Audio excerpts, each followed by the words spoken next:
Dedication റൗണ്ടിൽ ആർക്ക് വേണ്ടിയാണ് song dedicate ചെയ്തത്? എന്തുകൊണ്ട് ഈ ഒരു സോങ് ഡെഡിക്കേറ്റ് ചെയ്തു? അതായത് എൻ്റെ അമ്മേനെയും പപ്പേനെയും പോലെ തന്നെ പാട്ടിനായാലും പഠനത്തിനായാലും എനിക്ക് നല്ല സപ്പോർട്ടും ഹെൽപ്പും ചെയ്തെന്ന ഒരാളാണ് രാജു അങ്കിള്. ഓക്കെ. പിന്നെ ഒരു ദിവസം രാജു അങ്കിള് എനിക്ക് ലാപ്ടോപ്പൊക്കെ മേടിച്ചു തന്നിട്ട് പഠനത്തിന് ക്ലാസ്സുകളൊക്കെ ഇട്ട് തന്നിട്ട് ഭയങ്കര സപ്പോർട്ടായിരുന്നു പഠനത്തിനൊക്കെ. പിന്നെ ഒരു ദിവസം വീട്ടിൽ വന്നപ്പോൾ എന്നോട് ഈ പാട്ട് പാടി തരുമോ ചോദിച്ചായിരുന്നു.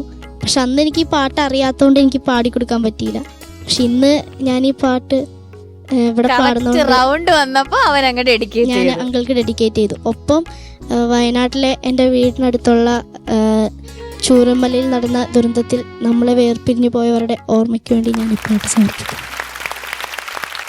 Hi uncle.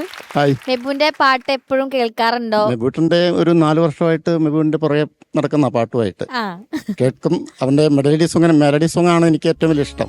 അപ്പൊ മെലഡി അവനോട് പാടാൻ ഞാൻ ഇടയ്ക്ക് ആവശ്യപ്പെടാറുണ്ട്. അപ്പൊ 2 കൊല്ലം മുമ്പ് ഇവന്റെ വീട് സന്ദർശിച്ചിരുന്നു. 2-3 പ്രാവശ്യം സന്ദർശിച്ചു കേട്ടോ. അതിൽ ആദ്യം സന്ദർശിച്ചപ്പോൾ ഇവനൊരു ലാപ്ടോപ്പ് ആവശ്യം വന്നപ്പോൾ ഞാനത് സ്പോൺസർ ചെയ്യാൻ വേണ്ടി അതുമായിട്ട് ചെന്ന് കയറിയിട്ട് ഇവനോട് പറഞ്ഞൊരു പാട്ട് എനിക്ക് പാടിത്തരണം, ഇതാണ് നീ പാടേണ്ടതെന്ന് പറഞ്ഞു. പണ്ട് ഞങ്ങളൊക്കെ 90-ൽ ഞാൻ പഠിച്ചപ്പോൾ ഈ സിനിമ പുറപ്പാട് കണ്ടതാണ്.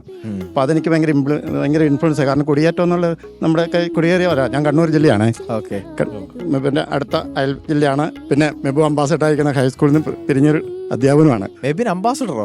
മെബിനെ ആ സ്കൂളിലേക്ക് ഒരു പ്രോഗ്രാമിന് കൊണ്ടുവന്നു. ഒരു സ്കൗട്ട് ആൻഡ് ഗൈഡിന്റെ ഒരു ചാരിറ്റി പ്രവർത്തനം ഉദ്ഘാടനം ചെയ്യാൻ. അപ്പൊ ഞാൻ അവനെ കൊണ്ടുവന്നു. എന്റെ സ്റ്റാറ്റസ് കണ്ടിട്ട് ആ അധ്യാപകർ എന്നെ വിളിച്ചു. ഞാൻ അവിടെ പിരിഞ്ഞ ആളായതുകൊണ്ട് എന്തായി കൊച്ചെ കിട്ടുമോ കൊണ്ടുവരാൻ അങ്ങനെ ചോദിച്ചപ്പോൾ ഞാൻ പറഞ്ഞു തീർച്ചയായിട്ടും ഞാൻ അവനോട് പറയാം. അവൻ വന്ന് കുറെ പാട്ടെല്ലാം പാടി. ഇവന് ആ മാനേജർ അച്ഛൻ ഇവനെ പാട്ട് കേട്ട് ഇഷ്ടപ്പെട്ടു. 5 പാട്ട് അവിടെ പാടി. അവന് ഈ സ്കൂളിന്റെ അംബാസഡറായിട്ട് അച്ഛനോട് പ്രഖ്യാപിക്കാൻ ചെയ്തത്. സൂപ്പർ. സ്കൂളിനൊക്കെ ഒരു അംബാസഡർ ആവുമെന്ന് പറഞ്ഞ മോനെ ആദ്യം കേൾക്കുകയാണ്. All the best. അപ്പൊ അതെല്ലാം ഒന്ന് ആവശ്യപ്പെട്ട പാട്ട് ഇങ്ങനെ കിട്ടിക്കഴിഞ്ഞാൽ മോൻ എന്നെ വിളിച്ചു. എങ്ങനെയുണ്ടായി ഇന്നത്തെ ഡെഡിക്കേഷൻ മെബുവിന്റെ? നല്ല പാട്ടായിട്ട് എനിക്ക് തോന്നിയത്. എന്റെ ഒരു അറിവ് വെച്ചിട്ട്, എന്റെ ഒരു സംഗീതത്തിന്റെ ഒരു അറിവൊക്കെ വെച്ചിട്ട് ഇത് ഒരു നല്ല പാട്ടായിട്ടാണ് എനിക്ക് കണ്ടത്. നമുക്ക് എന്തായാലും ചോദിച്ചു നോക്കാം. ശരത് സർ. മക്കളെ, എന്തോ മെബിനെ നന്നായി മോനെ. കാര്യം അതിലൊരു നന്മയുണ്ട്. കാരണം ദേഹവും നിങ്ങളൊക്കെ പഠിക്കണം എന്ന് പറഞ്ഞിട്ട് അത്രയും സ്ട്രെയിൻ ചെയ്ത് ഈ ക്ലാസ്സസ് ഒക്കെ നിങ്ങൾക്ക് ഓഡിയോ സന്ദേശമായിട്ട് അയക്കുന്നുണ്ട്. അത് വലിയ കാര്യമാണ്. ഇതൊക്കെ മോനെ നന്നായിട്ട് പാടി. ഇതൊരു ഉഗ്രം പാട്ടാടാ. അത് പറയാതെ ഇത് ആരാ പാടിയേക്കുന്നത്? MG sir. അസാധ്യമായിട്ട് അദ്ദേഹം പാടി വെച്ചാൽ എല്ലാ പാട്ടും അങ്ങനെ പാടുന്നത്. എങ്കിലും ഇതിന് കുറെ കൂടെ ഒന്നാമത് ഔസേപ്പച്ചനാച്ചയുടെ അല്ലേ? അതെ. മോൻ നന്നായിട്ട് തന്നെ പാടി. എനിക്ക് പ്രധാനമായിട്ട് തോന്നിയ മോനെ കുറച്ചും കൂടെ അക്ഷരങ്ങൾക്ക് കുറച്ചും കൂടെ സ്ഫുടതയാവാം എന്ന് തോന്നി. ചിലത് മോൻ പറയുന്നതൊന്നും ഒരു കൃത്യത കിട്ടുന്നില്ല. ഈ പാട്ട് നമുക്ക് അറിയാവുന്നതുകൊണ്ട് എനിക്കത് മനസ്സിലാവും. പക്ഷെ പുതിയതായിട്ട് കേൾക്കുന്ന ഒരാൾ ചില വാക്കുകൾ അന്തം വിടും. അപ്പം അതങ്ങനെയല്ല, കുറച്ചും കൂടെ വായ തുറന്ന് നല്ല രീതിയിൽ അക്ഷരം. പിന്നെ മോനെ ശ്രുതി കേട്ടോ, അത് അവിടെ ഇവിടെ നമ്മൾ നോട്ട് ചെയ്ത് വായിക്കണ്ട, മോൻ ശ്രദ്ധിക്കുക. പല്ലവിയുടെ എൻഡിലൊക്കെ അത് കുറച്ചും കൂടെ ചേരുക കേട്ടോ. അത്രേ ഉള്ളൂ. ചക്കര നീ ഒരു നല്ല പാട്ടുകാരനാണ്, അത് പറയാതിരിക്കാൻ വയ്യ. ചിലതൊക്കെ മോൻ പാടുന്നതൊക്കെ നല്ല സുഖമാണ്. അപ്പം എല്ലാ ഐശ്വര്യവും ഉണ്ടാവട്ടെ ചക്കരയ്ക്ക്. ഓൾ ദി ബെസ്റ്റ് മോനെ. Thank you sir. Thank you Sharath sir. Hisham ചേട്ടാ, എങ്ങനെയുണ്ടായി നമ്മുടെ മെബൂട്ടന്റെ പാട്ട്? എനിക്ക് ഭയങ്കരമായിട്ട് ഇഷ്ടമായി. ഞാൻ ഫുള്ളി എൻജോയ് ചെയ്ത് കേൾക്കായിരുന്നു. പിന്നെ മെബിൻ പാടുന്ന സമയത്ത് ഒബ്വിയസ്ലി ഞാൻ എൻ്റെ ആ ഒരു സമയത്തേക്ക് ഞാൻ പെട്ടെന്ന് പോയി. എനിക്ക് തോന്നുന്നു മെബിൻ്റെ ഈ ഏജിലൊന്നും എനിക്ക് ഇങ്ങനെയുള്ള ഒരു സോങ് ഒരിക്കലും പെർഫോം ചെയ്യാൻ പറ്റൂല. അപ്പം ആക്ച്വലി ഇപ്പോഴുള്ള കുട്ടികൾ ഭയങ്കര ടാലൻറ്റഡ് ആണ്. So congrats Mebin for that. ഈ സോങ് ഇങ്ങനെ പെർഫോം ചെയ്യാൻ പറ്റുക എന്ന് പറയുന്നത് അസാധ്യമായിട്ടുള്ള ഒരു കാര്യമാണ്. തിങ്സിൻ്റെ ക്ലാരിറ്റി ആണെങ്കിലും ശ്രുതി എല്ലാം ഇറ്റ്സ് ഓൾ ഓൺ സ്പോട്ട്. അടിപൊളിയാണ് മോനെ. All the best. Thank you thank sir. You Hisham ചേട്ടാ. ഷാനിക്ക, എന്തോ എന്തൊക്കെയുണ്ടോ വിശേഷങ്ങൾ? സുഖം. നീ ഇപ്പൊ സംസാരിക്കുമ്പോൾ ഈ ക്ലാരിറ്റി ഉണ്ടല്ലോ, അത് നമുക്ക് പാട്ടിലും കൂടെ വേണമായിരുന്നു. ഈ പ്ലാൻസും കാര്യങ്ങളും ഞാൻ പറഞ്ഞ പോലെ പ്ലാൻസും കാര്യങ്ങളൊക്കെ നീ ഉഗ്രം പാട്ടുകാരാണ്, ഒരു രക്ഷയില്ല. അത് അക്കാര്യത്തില് യാതൊരു സംശയമില്ല, തർക്കവുമില്ല. ഹിഷാം പറഞ്ഞ പോലെ പ്ലാൻസും കാര്യങ്ങളൊക്കെ നന്നായിട്ട് പാടി അതൊക്കെ കേൾക്കുന്നുണ്ട്. പക്ഷെ കുറെ വാക്കുകൾ നമുക്ക് കേൾക്കുന്നില്ല. അമ്മ കൈവിട്ട് അതെന്താ പാടിയെന്ന് ഞാൻ കേട്ടില്ല. ഞാൻ പെട്ടെന്ന് നോക്കി എന്തോ കൈവിട്ടു എന്ന് മാത്രമേ കേട്ടുള്ളൂ. അപ്പൊ നോക്കുമ്പോ അമ്മ കൈവിട്ട്. അതുപോലെ തന്നെ കാറ്റിലിറ്റിറ്റു. മോനെ നീ വരി തെറ്റിച്ചോടാ. അത് പറ എന്താ തെറ്റിച്ചെന്ന് പറഞ്ഞോ? ചരണത്തില് എവിടെ വേദനയോടെ നേരത്തെ കണ്ണു ചിമ്മുന്ന താരകങ്ങളെ അത് കഴിഞ്ഞിട്ട് എന്നിൽ അത് പാടിയില്ല. എന്നിൽ നിന്നു അത് തൊട്ട് അത് തൊട്ടൊന്നും പാടില്ല. അതിന്റെ അടുത്ത വരി കയറി പാടി അല്ലേ? അത് തൊട്ടുന്ന അല്ലേ അവൻ അത് അഡ്ജസ്റ്റ് ചെയ്തു, വെച്ചിട്ട് അഡ്ജസ്റ്റ് ചെയ്തു. ഞാനിവിടുന്ന് പതുക്കെ പൊക്കോട്ടെ.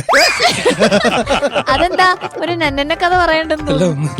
ഒന്നുമില്ല, നമ്മൾ കമ്പോസ് ചെയ്യുമ്പോൾ യൂസ് ചെയ്യുന്ന വാക്കാണ്. ഞങ്ങള് വരി എഴുതുന്നതിന് മുമ്പ് അങ്ങനെയാണ്. അതവൻ നേരത്തെ ഗണിച്ച് പാടി. You are great. ഇത് കമ്പോസ് ചെയ്ത് കഴിഞ്ഞിട്ട് അവൻ നന്നെ ആഡ് ചെയ്തു.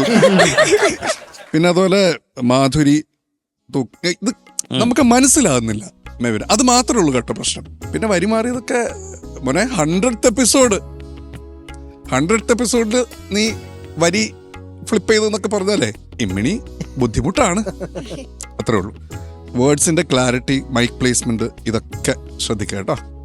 ഒരുപാട് സ്ഥലങ്ങളിലൊക്കെ നല്ല ഫീൽ കൊടുത്തിട്ടാണ് മെബിൻ പാടിയത്. പക്ഷെ അതിൻ്റെ ഒക്കെ ആ വാക്കുകൾ മുങ്ങിപ്പോയി. അത്രേ ഉള്ളൂ. Okay, that's all the best. Thank you sir. Thank you Shanikka. ഹരിച്ചേട്ടാ, മെബിൻ എന്തോ ഈ പറഞ്ഞ പോലെ ഒരു ഉഗ്രൻ സോങ് ആണ് മെബിൻ ഇന്ന് കൊണ്ടുവന്നത്. എനിക്കും വളരെ ഫേവറേറ്റ് ആയിട്ടുള്ള ഒരു പാട്ടാണ്. ഈ ലിസ്റ്റ് കണ്ടപ്പോ തന്നെ ഹരി പറഞ്ഞു എനിക്ക് പാട്ട് ഭയങ്കര ഇഷ്ടമുള്ള ഒരു പാട്ടാണ്. എല്ലാവർക്കും ഇഷ്ടമാണ്. അതെ, അതിന്റെ സിംഗിങ് ആണെങ്കിലും ഭയങ്കര ഫീലാണ് ഇത് പാടിയിരിക്കുന്നത്. ഈ പാട്ട് ഞാൻ കേൾക്കുമ്പോ ചില സമയങ്ങളിൽ കരയും. ഭയങ്കര ഫീല്. അല്ല, മോനിപ്പോ അങ്ങനെ കരച്ചിലിന്റെ വക്കിലായിരുന്നു, അതുകൊണ്ട് ഈ അക്ഷരങ്ങൾ പാതി കേൾക്കാതായത്. ഓവർ വികാരം കയറിയിട്ടേ. പോട്ടെ. അപ്പൊ മോനെ ഇതിൽ വേർഡ്സ് ക്ലാരിറ്റി ആയിരുന്നു. മോൻ ഫീൽ അപ്ലൈ ചെയ്യുന്നത് നല്ല കാര്യം. നമ്മൾ ആ ഫീൽ അപ്ലൈ ചെയ്യുമ്പം ആ വേർഡ്സിനുള്ള ക്ലാരിറ്റി കളയാതെ നമുക്ക് കിട്ടിയ അത്രയും നല്ലതായിരുന്നു.